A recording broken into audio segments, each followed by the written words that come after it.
সৃষ্টিকর্তা বলছেন তো দেহের মধ্যে 4টে অর্গান হলো গুরুত্বপূর্ণ। 1 নাম্বার কি? ব্রেন। 2 নাম্বার হার্ট, কি বললাম? 3 নাম্বার লিভার, কি বললাম? Liver. 4 number most important kidney, কি বললাম? কিডনি। এই 4টের একটা খারাপ হোক, 4টের একটা বাদ দেন, দেখে আপনি বেঁচে থাকতে পারবেন না, অভাব হয়ে যায় মানুষ। চলো, এরপরে সৃষ্টিকর্তা বলছেন তো দেহের মধ্যে 9টা ছিদ্র দিয়েছি। আমাদের দেহের মধ্যে 9টা ছিদ্র আছে, কোনদিন ভেবেছেন? 9টা ছিদ্র কি কি?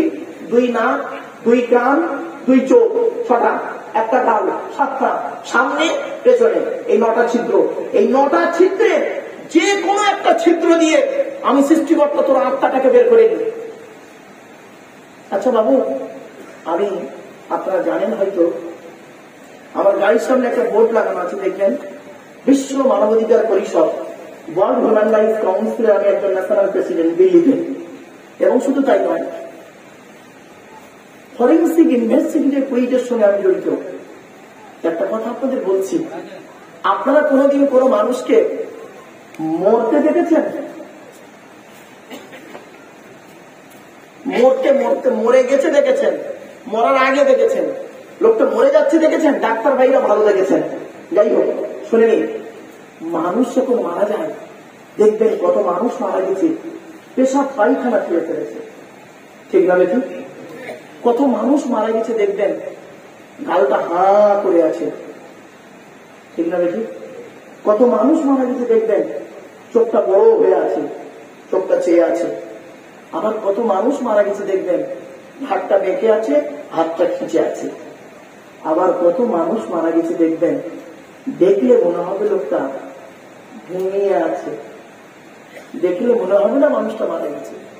মনে রাখবেন, যে ব্যক্তি সৃষ্টিকর্তাকে 100% বিশ্বাস করে, কত পার্সেন্ট? 100% সৃষ্টিকর্তাকে বিশ্বাস করে, আর পৃথিবীতে ভালো ভালো কাজগুলো করে যায়, লোকের বোঝা মেরে মেরে বেড়ায় না, ভালো ভালো কাজগুলো করে যায়, ওই ব্যক্তির আত্মা সৃষ্টিকর্তা ফেরেশতার মাধ্যমে এমন ভাবে বের করে দেয় ওই নিজেই বুঝতে পারে না। জোরে বলে সুবহানাল্লাহ। আপনারা এখানে বসে চিন্তা করুন কেমন ভাবে মরতে চান, বাড়িতে গিয়ে ভাববেন। অনুরোধ করে বলে যাচ্ছি, বাড়িতে গিয়ে একটু ভাববেন ইমানের সহিত যেন মৃত্যুটা হয়, এই কামনা করবেন আল্লাহর কাছে।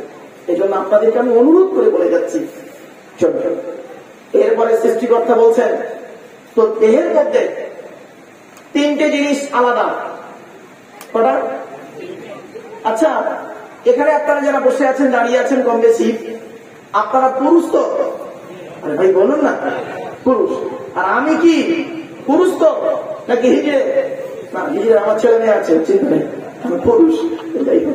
আর এমনি হাসির ছলে একটু বললাম, খারাপ সাথে যাবেন না। চলো, আপনাদের দেহের মধ্যে যা যা আছে আমার দেহের মধ্যে তাই তাই আছে, ঠিক না ঠিক? কিন্তু কোরআন বলছে 3টে জিনিস আলাদা, 3টে জিনিস আলাদা। আজকে আমাদের এগুলো গবেষণা করিনি, কোরআনকে মূল্যায়ন করিনি। কোরআনের 6666টা আয়াত, কেউ বলেছেন 6236টা আয়াত।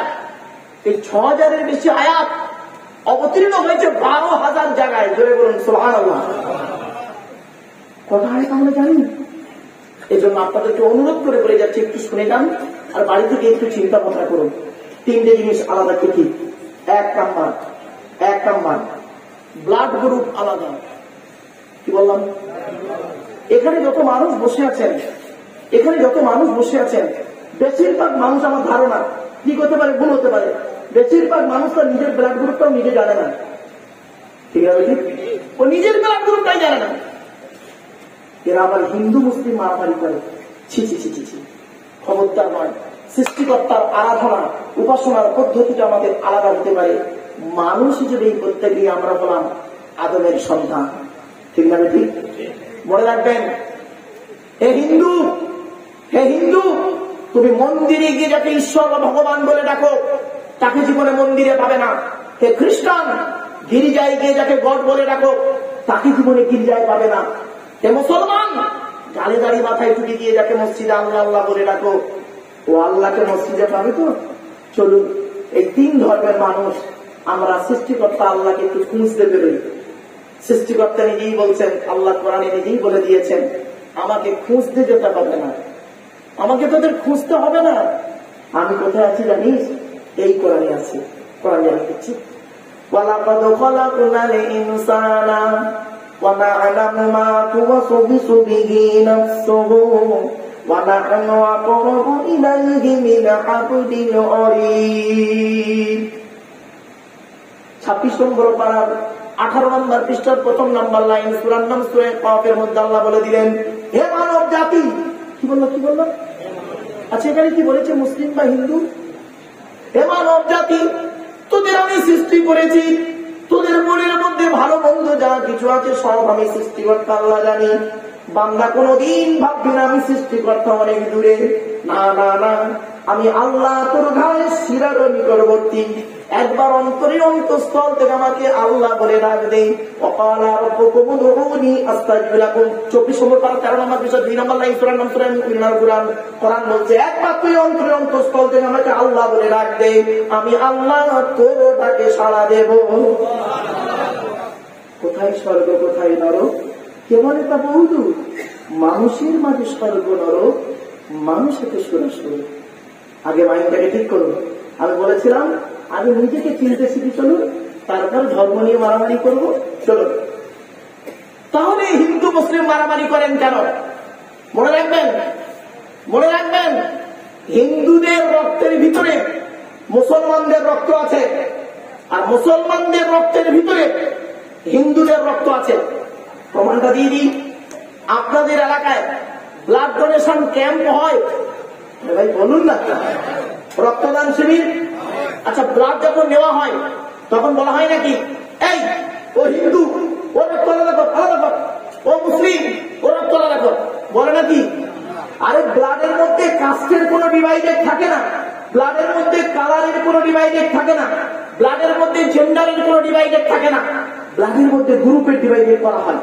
ব্লাডের 4টে গ্রুপ, কটা 4টে গ্রুপ। কি কি? এ বি, সে জানে না আমার সি বলছে, তারপরে চলে এ বি, এ বি আর ও। আবার বলছি শুনে যান আজকে। আর ওয়াজ মানে কেসা কাহিনী বলার নাম ওয়াজ নয়। ভারত সরকার এমনি মেডেল দিল না, ইতিহাসে ওয়াজ করলে it is very simple matter. যে কোনো একটা কেসা কাহিনী ধরলেই 2 ঘন্টা আমার কাছে it is very simple matter. কিন্তু আমি চেষ্টা করি অন্তত কিছু শিখতে পারো। এ বি, এ বি আর ও, প্রত্যেকটা মাইনাস প্লাস। একটা হিন্দুর রক্তের ভিতরে 3টে জিনিস পাওয়া যায়।